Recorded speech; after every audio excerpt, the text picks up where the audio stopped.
ধরনের মা জাহান্নামে যাবে। আমরা অনেকেই মনে করি মা মানেই তো জান্নাতি, মায়ের পায়ে নিচে সন্তানের জান্নাত রয়েছে। কিন্তু কিছু মা এমন আছে যারা সন্তানদের প্রতি অবিচার করে, যারা সন্তানদের সাথে এমন ব্যবহার করে যেটা আল্লাহ পাক রব্বুল আলামিন সহ্য করে না। মনে রাখবেন, মা বাবা যদি সন্তানের প্রতি জুলুম করে তাহলে আল্লাহ পাক রব্বুল আলামিনের বিচার করবেন, কারণ আল্লাহ পাক রব্বুল আলামিন নিজেই তার নিজের উপরে জুলুম করা হারাম করে নিয়েছেন। সুতরাং কিছু মা বাবা এমন আছে যারা সন্তানদের প্রতি জুলুম করে।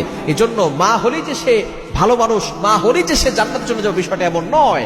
অনেকেই বলে যে আমার মা তো অনেক ভালো, এবং অনেকে বলে আমার স্ত্রী খুব ভালো। স্ত্রী হওয়াটা ভালো লক্ষণ।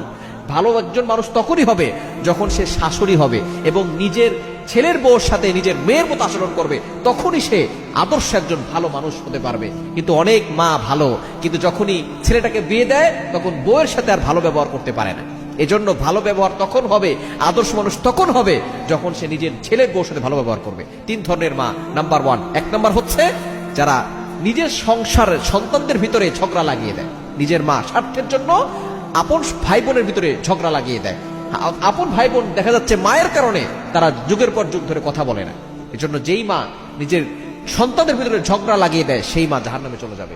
এবং 2 নাম্বার হচ্ছে যেই মা নিজের সন্তানদের অধিকারগুলো দেয় না, হকগুলো দেয় না।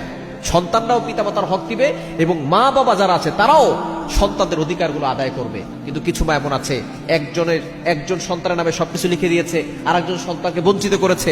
এই সন্তানের অধিকার যারা দেয় না তারা কিন্তু জাহান্নামে চলে যাবে। এবং 3 নাম্বার, যারা অন্যায়ভাবে বিনা কারণে অভিশাপ দেয়। মনে রাখবেন, নবী সাল্লাল্লাহু আলাইহি ওয়াসাল্লাম জানিয়ে দিয়েছেন, তিনি যখন মেরাজ থেকে এসেছেন, বুখারী শরীফের হাদিস, তখন নবী সাল্লাল্লাহু আলাইহি ওয়াসাল্লাম বলে দিয়েছেন, ইয়া মাশারা নিসা, হে মহিলা সম্প্রদায়, তোমরা তাসাদদাকনা, বেশি বেশি করে সদকা করো।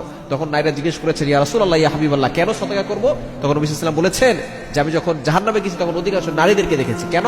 কারণ তাকফুরুল্লাহ লানা, তাকসুরুল্লাহ লানা, তারা বেশি বেশি করে অভিশাপ দেয়, নিজের সন্তানের প্রতি অভিশাপ দিতে দ্বিধাবোধ করে না। এজন্য অবশ্যই সতর্ক থাকতে হবে, নিজের সন্তানকে অভিশাপ দিবেন না। অন্যায়ভাবে অভিশাপ দিলে ওই মা ও জাহান্নামে যাবে।